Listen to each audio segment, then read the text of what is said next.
We are back on Morning Line. Thanks for joining us. Metro Councilman Bob Mendes with us this morning, talking about some plans he has. We'll see how it goes. There's some bills right now looking at the idea of taking some of the money out from the tax increment financing, which you've heard that phrase, and it has to do with incentives given to developers to get things going here to allow them to move some of that money to education. Ellen was asking if that does happen, do you have anything in place to ensure how the money is being spent? Like, for instance, that it would go perhaps to teacher salaries, or is that you get the money and that's going to be left to the school board and the director of schools? Unfortunately, we are locked in by state law and the charter where we allocate a lump sum to the school board and they do what they want with it. They're not even obligated to do what they told us they were going to do with it. Okay, yeah. So, and that's just the way it's set up for any kind of monies that go that way. Right. All right, you know what we're going to do? What? We're going to try the phone line. All right. Let's see what happens. We'll see if this works. We may have it up and running. If not, we'll just move on. But let's go to Brian. Brian, good morning. Sorry about the phone mess up there. Go ahead. Oh, yeah. I like listening to the show on my phone, but I can't now. But can you hear me? Yeah, I apologize. Well, now that Brian's through, folks, the lines are back up and running if you want to call back in for the councilman. But go ahead, Brian. Yeah, we got you loud and clear. Yeah, you know, I've been harping about this TIF financing for years. You know that. That's always been one of my big things. I've been calling about that for probably about 4 years now. What year is this? 2018? Yeah. We hit our sweet spot on that around 2011 because it was just starting at 2014. And obviously, I don't know if we can stop it all, but can we take all the money and give it to like fixing? I've noticed a lot of the roads. I know you don't do the roads, MDHA, but can you tell me, when I drive down the road and I see that sign, MDHA, so you guys build those houses and housing and buildings. Now, does the federal government kick in a portion of that? And I noticed you've tried to make them look different. Because you work for MDHA, right? Instead of making them look like... Well, let's explain this, too. And that's what I was going to do before we took Brian's call. And I'm glad you brought that up, Brian. Explain to folks what it is. I think a lot of people like Brian and others, you know, are thinking, well, now, is MDHA, it's part of government? Are they elected? Right. Is the Metro Council in control of them? And just lay that out, real basics, if you don't mind. Sure. And it takes a minute or so to get through. So, first of all, I'm in the Metro Council, not with MDHA. MDHA stands for Metropolitan Housing and Development Agency. They've got two jobs. They've got a housing job and a development job.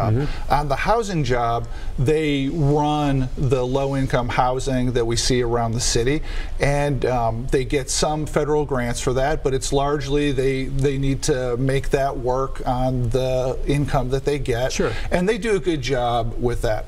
The development, is a totally different job. It is created by state law that they've got the role of economic development for districts that are blighted or run down.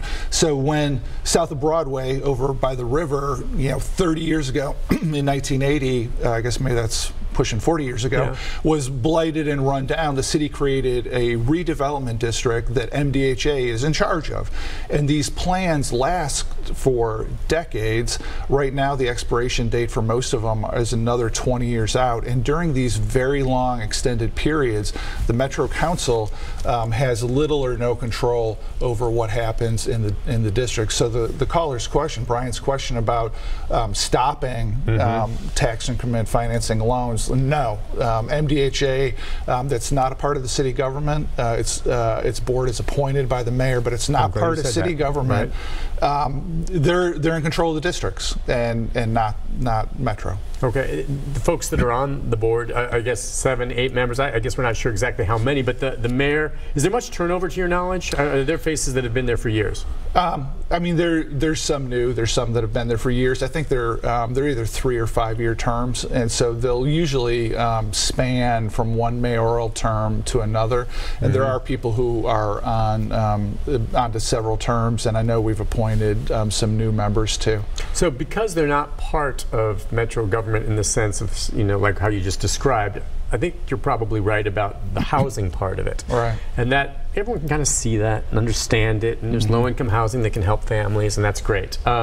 On the other hand, the development, you were telling me earlier, is just not quite as transparent. I don't know if part of the problem and why so many of our callers and people are skeptical or critical of it is because, you know, what they're doing is not actually the best thing, or two, there's just a lack of understanding. Well, I think there's, it's maybe some of both, but definitely a lack of understanding.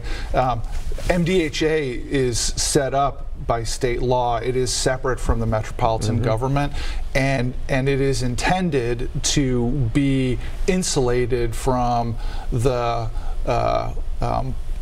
gives and takes, the ebbs and flows of elected officials. It's designed to be insulated, and with that insulation, they seize on every part of that insulation and keep themselves insulated. And so they, like, I can't pass a bill that disbands them. I can't pass a bill that says stop making TIF loans. But you can pass a bill that maybe affects where the money from the TIF loans go. I mean, that's kind of what you're doing. I can pass a law that impacts loans going forward. You know, the $23 million worth of increment that MDHA collects right now, those loans are locked in, and those terms are going to stay the same. It's interesting when you talk about the monies involved here. I guess I'm looking at this article, I believe was in the Tennessean. Since 1978, $355.8 million in subsidies to projects in Nashville. I mean, I saw that number, and I don't know. I mean, that, again, I hadn't seen no reason to doubt it, but I hadn't seen it added up. But you know, just quick math. If you're, I'm going to just like back of the envelope math, but if $23 million worth of increment is collected by MDHA right now, if you want to figure out how much in loans is being supported, well, I've got, it's in the next column over. Currently, there are $163 million of the current balance of principal and interest on loans being paid by that. And so that means there's no less than $163 million that has been borrowed by MDHA, given to various developers, and the loans are being paid out of property taxes. Yeah, and the developers, let's just be clear, it's like free money. Well, I know they're building something, but it's free money. It is free money. There's often strings attached in terms of they building infrastructure around it, or providing additional parking, or you know, some of the buildings downtown have had to build over a brick 100-year-old storm sewer, and so I know there's been some TIF that's gone to help build over those, and that's something that, you know, adds cost, and so it's there's always strings attached, but it definitely helps developers get their projects built. All right, let's go next to Joe. Good morning, Joe. Go ahead. Okay, I just a couple of questions. Sure. Comments and a question. First of all, who appoints these MDHA people? And the second is, I live in Donaldson, and we've been to councilman and vice mayor and different people from downtown, and we've had about 6 meetings in the last year and a half about some of the projects they was going to do, and maybe getting some sidewalks on Loveland Road and different things, and then it comes back and they said, well, the last I heard from the councilman was, well, the MDHA throw a monkey wrench into this plan. We can't do this plan. And this, you know, one meeting they tell you one thing, the next meeting it's something else. I'm trying to figure out who's running the show. And you know, we had I just heard you make a comment a while ago. This soccer stadium originally was supposed to be $150 million. Now you're saying 225, and it'll probably go higher than that. And you know, it's total confusion in metro government right now between the council, MDHA, and public services.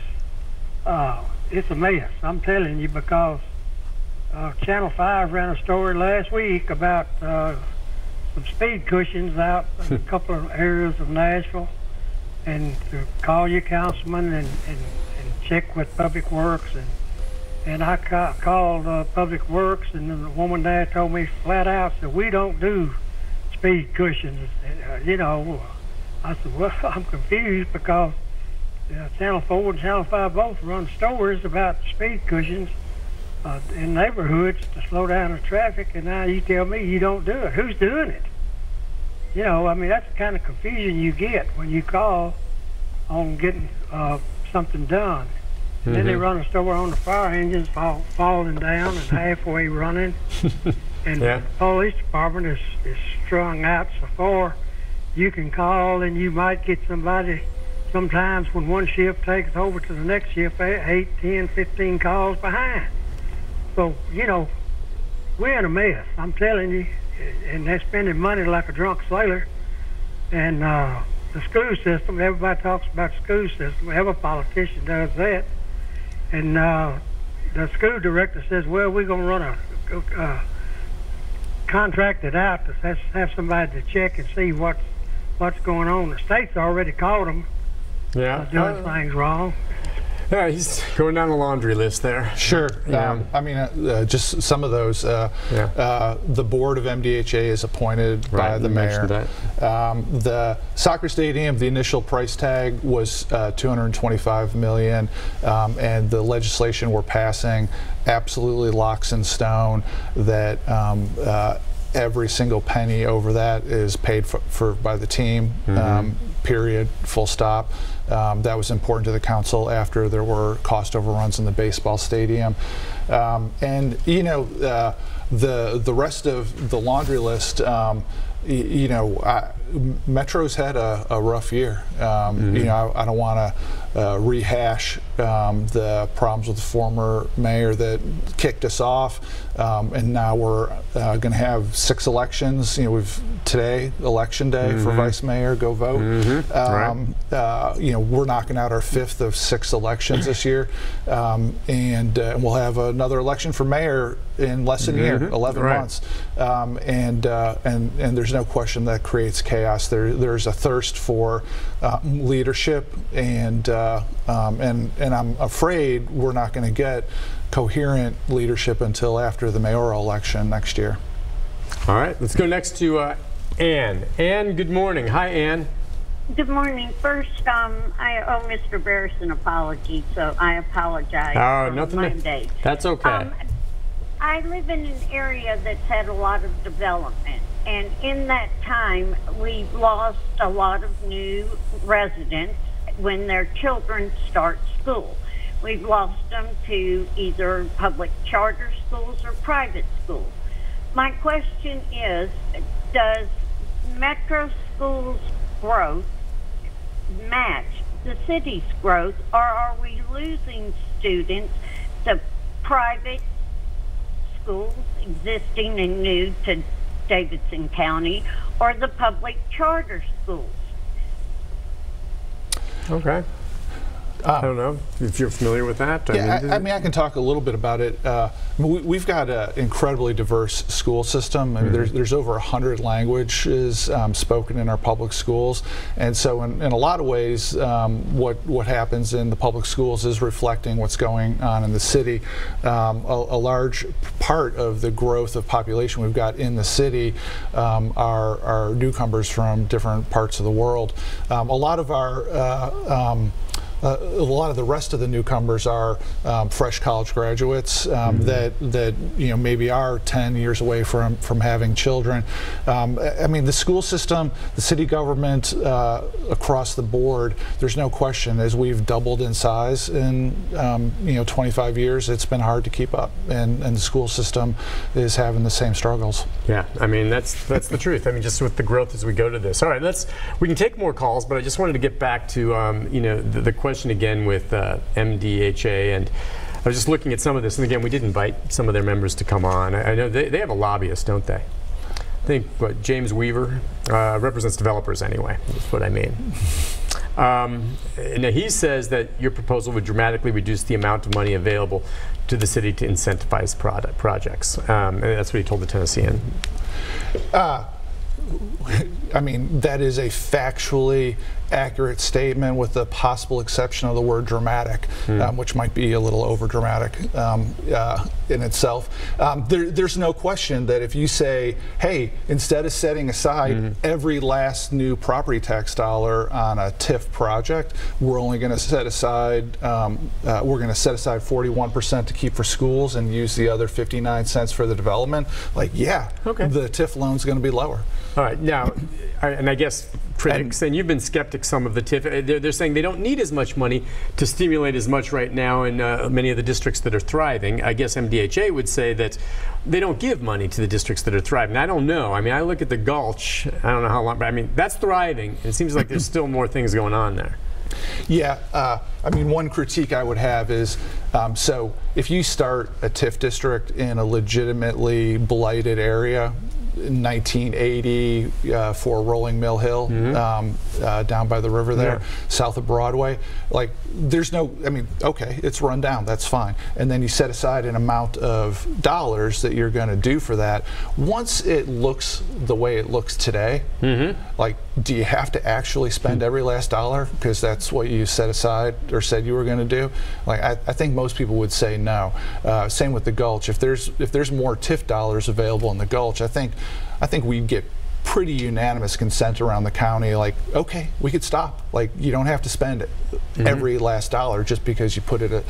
you could move it to someplace else. Yeah, there's no question about that. And I think that's the question, the nuanced conversation. It shouldn't be kill this mechanism off forever. However, once you've got what looks to be an A-plus gleaming international city with a booming tourism industry, at some point you should think about feathering down how much gasoline you got to pour on the fire. Take a break on that note. When we come back, Charlie and others, it's our final segment with Councilman Bob Mendes right after this.